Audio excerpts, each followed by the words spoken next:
Hello everyone. आज हम बात करेंगे ब्रेन एट्रोपी के बारे में। अब ब्रेन एट्रोपी यानी कि सबसे बॉडी का important part is a brain, जिसके ऊपर पूरा सिस्टम चलता है। अब एट्रोपी यानी कि खराब हो जाना या प्रॉपर तरीके से वर्क नहीं करना।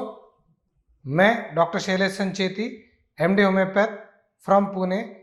आज हम बात करते हैं ब्रेन एट्रोपी के बारे में, जिसके अंदर ब्रेन एट्रोपी का मतलब ये होता है कि एक तो सेनाइल चेंजेस यानी कि एजिंग की वजह से ब्रेन छोटा हो जाना, या उसका ब्लड सर्कुलेशन हैम्पर होना, या उसका एजिंग हो जाना, या किसी बीमारी की वजह से उसको डैमेज पहुंचना, या वहाँ के इन शॉर्ट वहाँ के सेल का डेथ होना, जिससे कि जो न्यूरॉन का कम्युनिकेशन है वो प्रॉपर नहीं होता है, जिससे जो तकलीफें क्रिएट होती है उसको ब्रेन एट्रोपी बोलते हैं।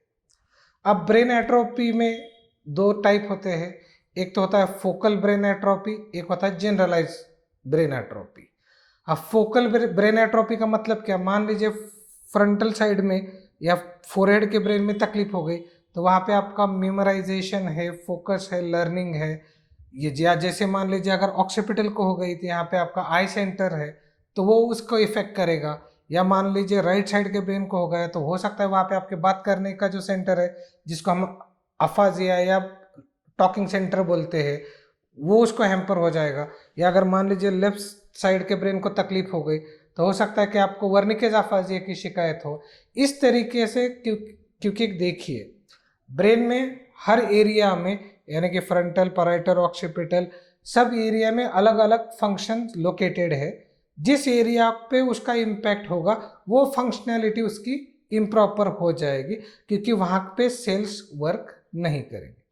अब ये होगा, ये कौन से भी बच्चे, उसमें भी हो सकता है, बड़ों में भी हो सकता है, कोई भी एज में हो सकता है, क्योंकि इसका पॉजिटिव फैक्टर इंजुरी भी रह सकता है, इन्फेक्शन भी रह सकता है, ब्लड सर्कुलेशन भी रह सकता है, या जैसे मेनिंजाइटिस जैसी कोई शिकायत भी रह सकती है, या जैसे बाय बर्थ बच्चों में ब्रेन को डीऑक्सीजनेशन होने की वजह से जो ब्रेन के अंदर जो सेरेब्रल इन्फार्क्ट्स छोटे छोटे होते हैं वो भी हो सकते हैं, जिसके अंदर सेरेब्रल पाल्सी भी आता है।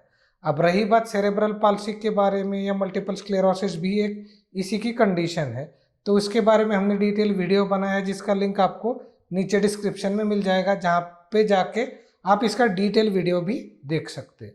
अब बात करते हैं जनरलाइज ब्रेन एट्रोपी की। ये एक्चुअली में एजिंग में होता है, जिसमें हमने देखा है कि एक सर्टेन एज के बाद जैसे मेमोरी वीक हो जाती है, पेशेंट को समझ में लेट आता है, या फिर वो पेशेंट के रिलेटिव्स बताते हैं कि डॉक्टर साहब आजकल ये चालू की रूटीन की चीज़ें भूल रहे हैं और पिछला इनको याद आता है, तो इसको हम अल्जाइमर डिसीज भी बोलते हैं। साथ ही साथ इससे रिलेटेड जैसे पार्किंसोनिज्म है, ये भी एक शिकायत उसी के रिलेटेड है।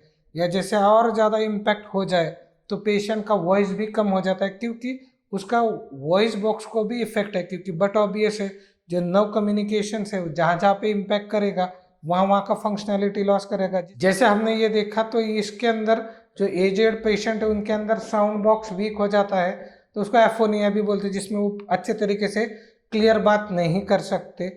और उसी का नतीजा ये भी होता है कि एक स्लर स्पीच, जबान भारी होना, या मान लीजिए कि फेशियल मसल का वीकनेस, या हाथ पैरों में कंपन आना, ये सब चीज़ें सेरेब्रल जनरलाइज एट्रोपी में होती है।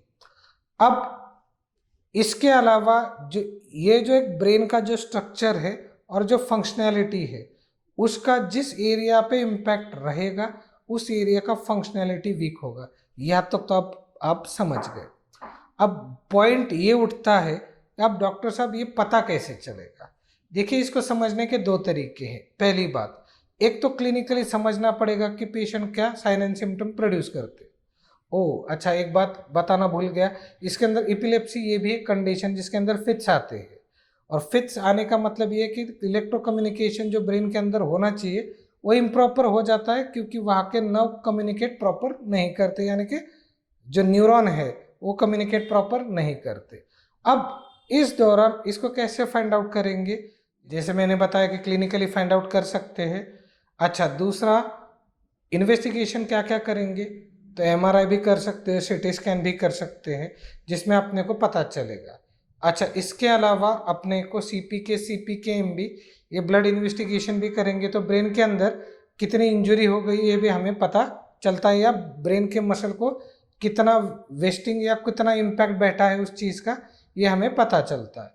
साथ ही साथ इसमें सीरम पीटीएच भी चेक करते हैं, जिससे कि अगर ब्रेन के अंदर कैल्सिफिकेशन हुआ है तो उससे रेक्टिफाई किया जा सके। अब इसमें जैसे लोग बहुत बार ये भी होता है कि इन चीज़ों का इम्पैक्ट आपके आंखों पे प्रेशर पे होता है, तो आपका आई प्रेशर भी डिटेक्ट करने से भी पता चल सकता है कि ब्रेन के अंदर या आईज पे प्रेशर आ रहा है, जिसको हम इंट्राओक्यूलर या इंट्राऑर्बिटल प्रेशर बोलते हैं।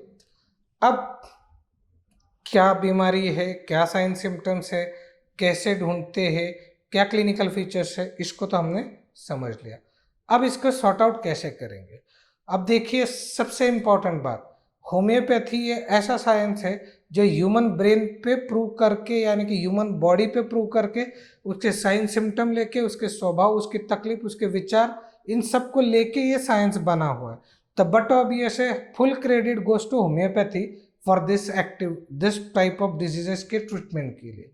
अब उसमें ये जो भी कंप्लेंट्स है, सेरेब्रल एट्रोपी या मान लीजिए brain atrophy, corpus callosum genesis, dandy walker syndrome, उसके बाद एडीएचडी, ऑटिज्म, इसके साथ साथ ब्रोकाज अफाजिया, वर्निकेज अफाजिया, आपका learning disabilities, cognitive problems, ADHD या पार्किंसोनिज्म, इसके साथ साथ अल्जाइमर्स डिसीज, उसके बाद senile brain changes, that overall यानी कि वाइट ब्रेन मैटर डेफिशिएंसी या fourth ventricle hypertrophy of the brain, ये जो भी तकलीफ पे है।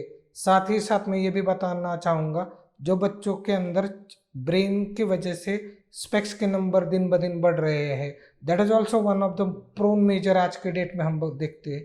इस पे homeopathy plays a very best role. आप हमारे बाकी वीडियोस इन टॉपिक के बारे में भी आप यूट्यूब पे हमारे चैनल पे बिल्कुल देख सकते हैं, how people got better changes and complete and positive recovery after taking treatment at Dr. Shailesh Sancheti advance homeopathic clinic. देखिए, वक्त बदलता है, चीज़ें बदलती है, वैसा ही homeopathic science is also develop like the other sciences. So वो दिन अब नहीं रहे कि होम्योपैथी को टाइम लगेगा। No, absolutely not. होम्योपैथी भी आपको ब्रेन जैसी एट्रोपी और जितनी बीमारियां बताई, इसमें आपको बेस्ट सोल्यूशन प्रोवाइड करते हैं। फिर भी अगर इन केस आपको इसके बारे में कुछ भी डाउट्स है, feel free to have word with us, और हमें आप कमेंट बॉक्स में भी सवाल पूछ सकते हैं। So stay tuned with doctor Shailesh Sancheti advance homeopathic clinic. So don't forget, like, share and comment. Thank you so much.